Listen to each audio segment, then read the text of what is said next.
विघ्नहर्ता श्री गणेश, श्री गणेश, श्री गणेश।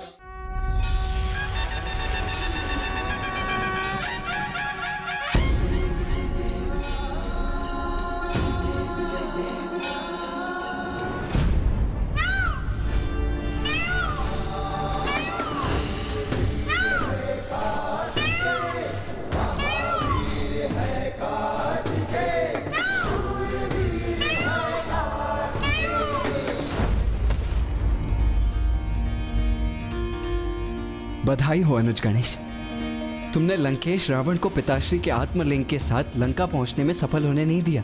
हाँ भैया, किंतु मुझे इस बात का दुख अवश्य है कि मैं लंकेश को और भी शीघ्र रोकने में सक्षम नहीं हो सका।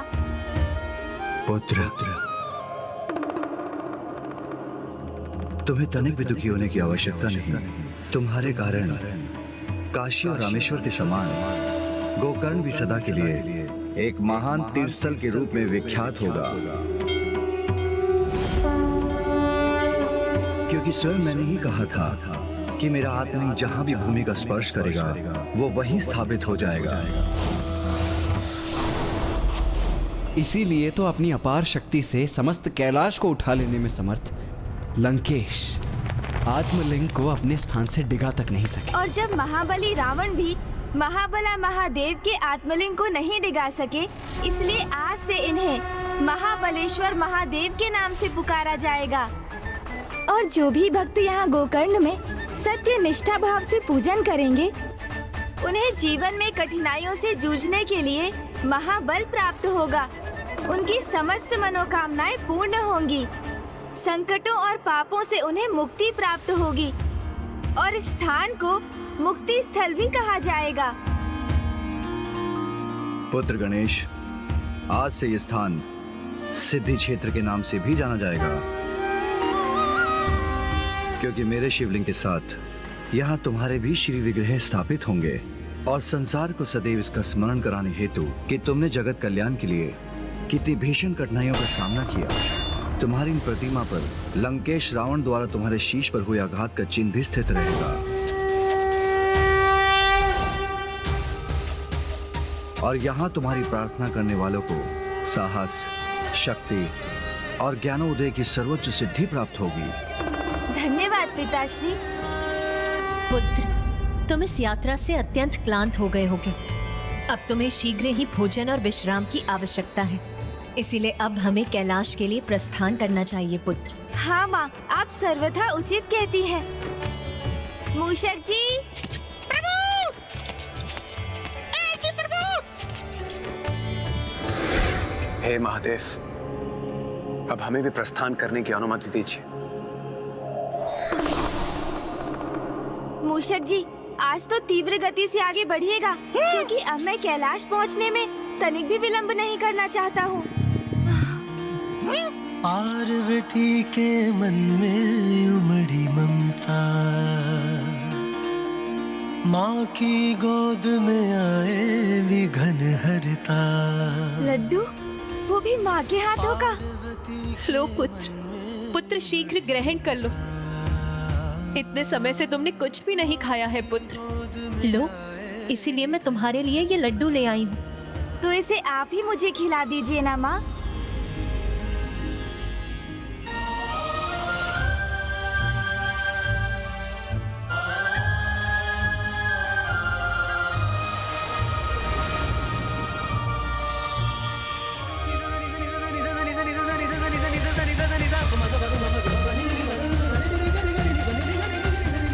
स्वामी, कितनी अद्भुत है ना प्रथम पूज्य गणेश जी की ये लीला।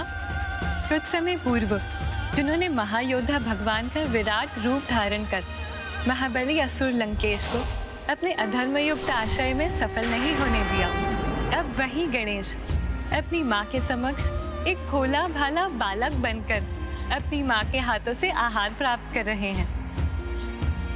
धन्यवाद माँ। महादेव, अब हमें भी आज्ञा दीजिए।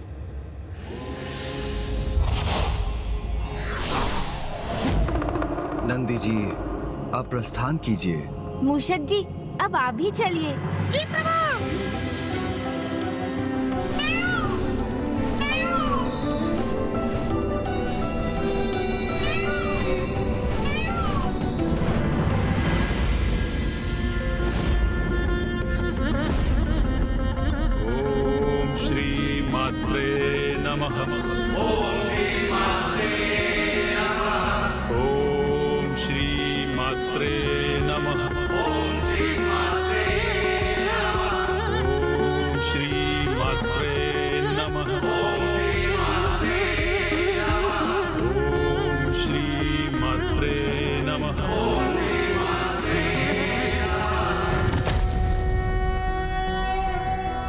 ज्ञानानन्दमयं देवं निर्मलस्फटिकाकृतिम् आधारं सर्वविद्यानां हयग्रीवम् उपास्महे। अर्थात हम अभिवादन करते हैं माता पराशक्ति का, जो माताओं की भी माता है, जिनका स्थान सर्वोच्च, जिनकी सृजन शक्ति से समस्त ब्रह्मांड गतिमान है।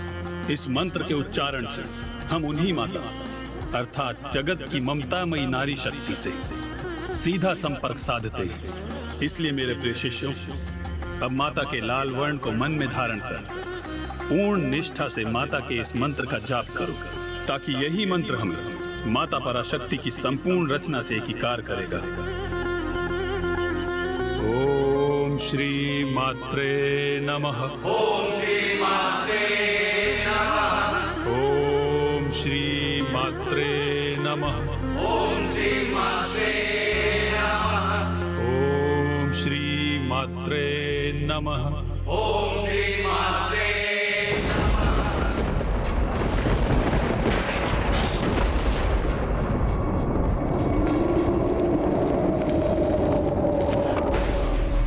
ये किसके भस्म होने का दृश्य उत्पन्न हुआ मेरे समक्ष?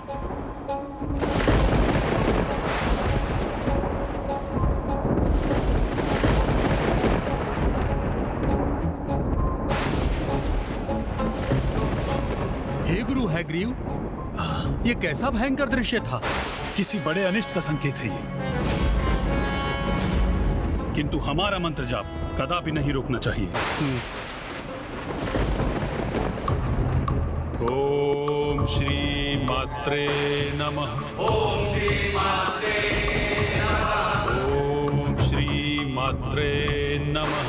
ओम श्री मात्रे नमः। नहीं, इतना बड़ा अनर्थ, सृष्टि पर इतना बड़ा महासंकट, ये कैसे संभव है? क्या हुआ गुरुवर? ये किस प्रकार के संकट का संकेत है? सृष्टि कैसे अनिष्ट का सामना करने जा रही है? भंडासुर, भंडासुर, भंडासुर। प्रभु महादेव के तीसरे नेत्र से उत्पन्न क्रोधाग्नि से भस्म होने वाले कामदेव की भस्म से प्रकट होगा ये महासंकट। बहुत समय पूर्व अपना ध्यान भंग होने के कारण प्रभु महादेव ने क्रोधित होकर कामदेव को भस्म कर दिया था, किंतु कामदेव के क्षय हुए शरीर का भस्म वहीं पड़ा रह गया था, जो अब एक नवीन आकार लेने के प्रयास में लगा है। परंतु यदि उसे रोका नहीं गया तो फिर सृष्टि को एक भीषण संकट का सामना करना पड़ेगा। घोर अनर्थ हो जाएगा इस घटना से।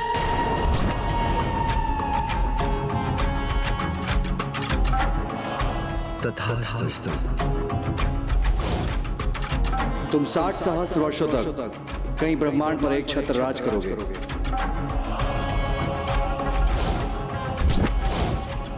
सौभाग्य है तुम्हारा कि तुम मेरे अर्थात भंडासुर के अधीन हो, इसीलिए प्रसन्न रहो।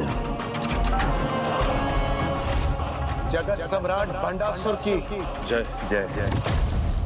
संकट, सृष्टि का सबसे बड़ा संकट आने वाला है, और इस संकट को कोई और नहीं, स्वयं विघ्नहर्ता गणेश जी ही उत्पन्न करने जा रहे हैं।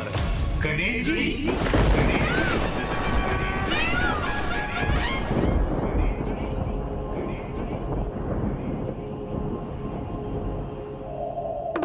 हे प्रभु, हे सदाशिव, वैसे तो आप हमारी पुत्री की पति है, हमारे जमाता है, किंतु फिर भी हमें आपके दर्शन का सुख प्राप्त नहीं हो रहा है। कृपा कर सह परिवार हमारे निवास स्थान पर पधारिए और हमें दर्शन दीजिए प्रभु। कृपा कीजिए, हमें दर्शन दीजिए प्रभु, दर्शन दीजिए। कृपा करके हमारी विनती स्वीकार कर हमारे निवास स्थान पधार, हमें सेवा का अवसर दीजिए प्रभु, हमें सेवा का अवसर दीजिए प्रभु। मुझे माता पिता से भेंट करने की बड़ी प्रबल इच्छा हो रही है, और उनका निवास स्थान तो अत्यंत निकट है।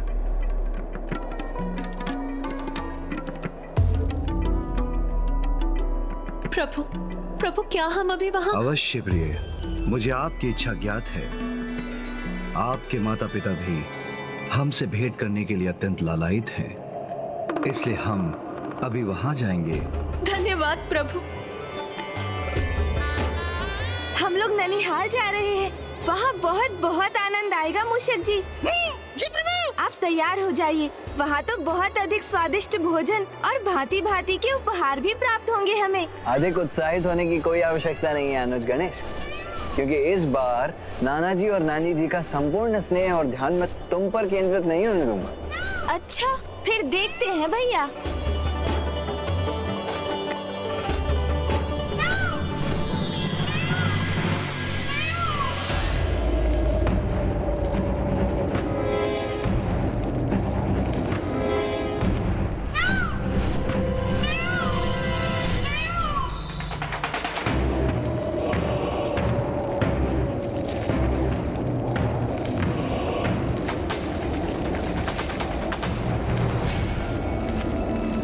जिस अनिष्टकारी घटना का पूर्व संकेत माता पराशक्ति ने मुझे उन दृश्यों के माध्यम से दिया था, वही सत्य होता प्रतीत हो रहा है मुझे।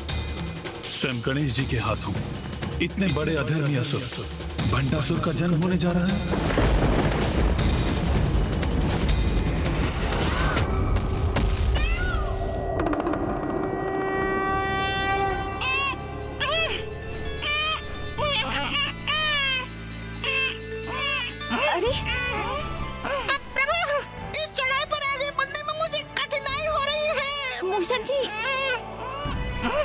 शीघ्रता करो अनुज, अन्यथा यदि मैं तुमसे पूर्व नाना जी और नानी जी के पास पहुंच गया ना, तो उनका सारा प्रेम मुझी पर उमड़ जाएगा।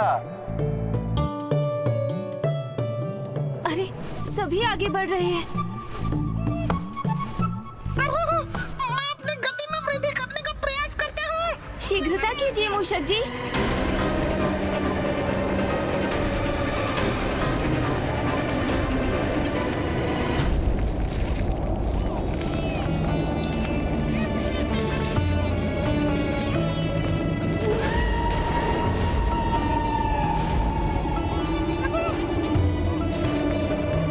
मूषक जी, खीर, लड्डू, मेवा अर्थात उन स्वादिष्ट पकवानों की कल्पना कीजिए जो हमें नाना जी के यहाँ प्राप्त होंगे।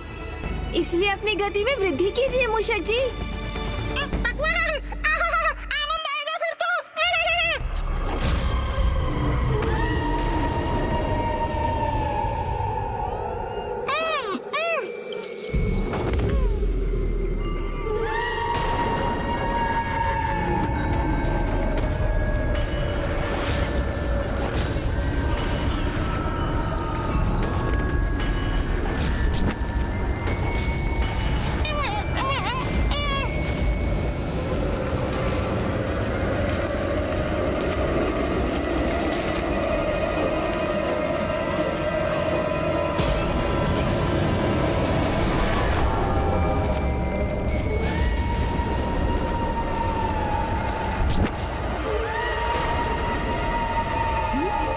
कौन है मेरे पीछे? ये किसका आभास हुआ मुझे?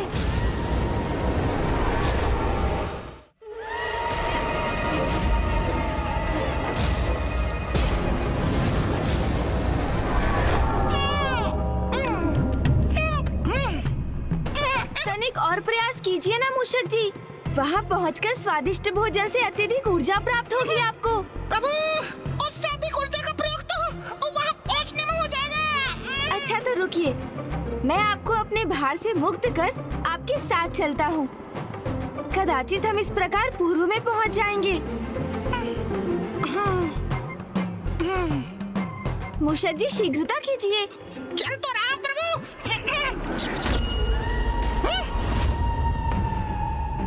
ओहो, अब आप क्यों रुक गए मूषक जी? क्या अभी ऊर्जा शेष नहीं रही आप में? क्या क्या है वहाँ? किसकी ओर संकेत कर रहे हैं आप मूषक जी?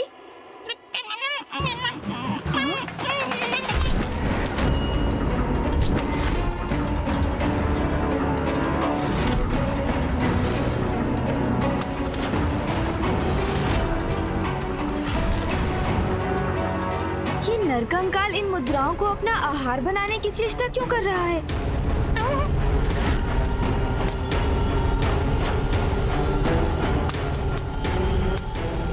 प्रतीत होता है ये मुद्राओं का लोभ छोड़ नहीं पा रहा। वो मुद्राएं खाना चाहता है जिन्हें इसका शरीर अपने भीतर रख भी नहीं सकता।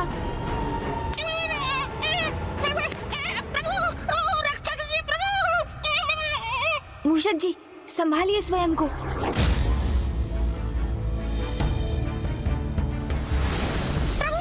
शीघ्र चलिए इस विचित्र और भयंकर स्थान से। वैसे भी हमें विलंब हो रहा है। जाओ यहाँ से, अन्यथा ताड़ना प्राप्त होगी तुम्हें मेरे हाथों से। मुझे और मदिरा चाहिए। पुत्र, उठो पुत्र, चलो उठो। अरे बुढ़े हट।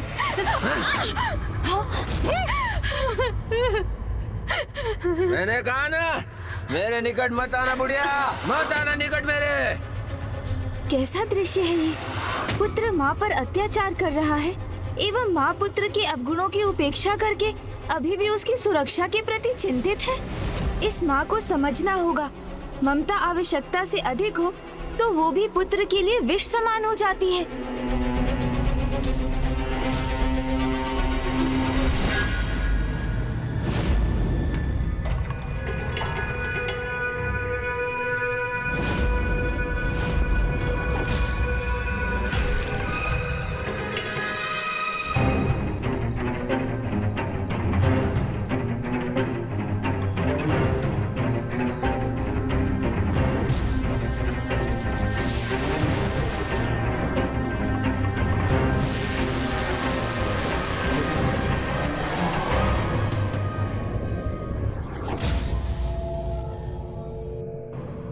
क्या कारण है इन विचित्र दृश्यों और इस अनुचित क्रियाकलाप का? और ये रहस्यमयी पुरुष कौन है? मूषक जी, शीघ्र चलिए, मुझे इन दृश्यों से कुछ विचित्र सा आभास हो रहा है। तत्काल पिताश्री से जाकर पूछना होगा इस विषय में। चलिए।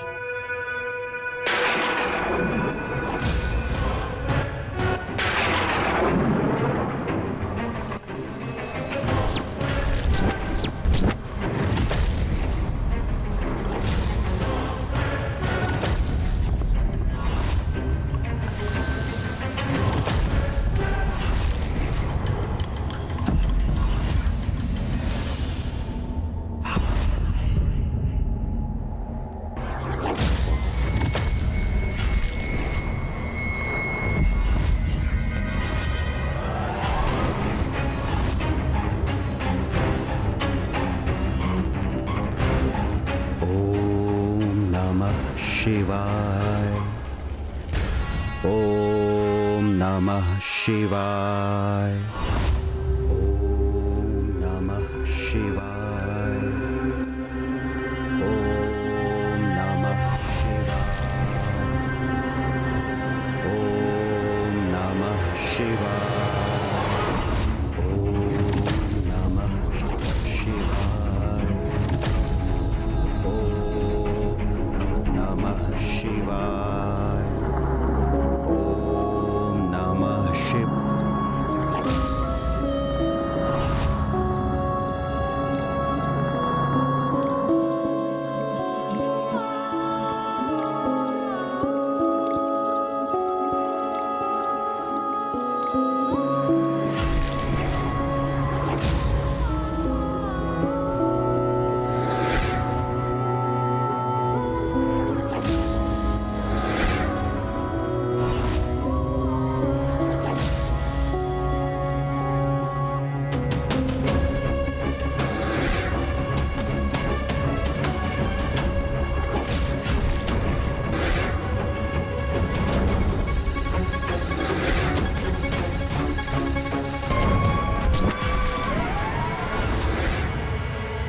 इन्होंने तो अपनी माया के वश में कर लिया इस ब्राह्मण को। अरे, ये कहाँ अदृश्य हो गए?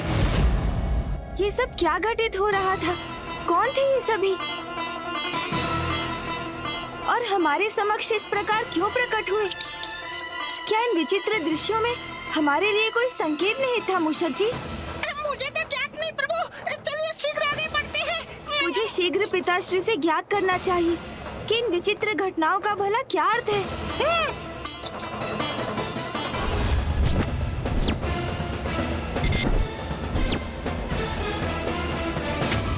जो पूर्व से नियत है उसे घटित होने से भले ही रोका नहीं जा सकता, परंतु फिर भी व्यक्ति को हर मार्ग पर सचेत एवं सावधान अवश्य रहना चाहिए।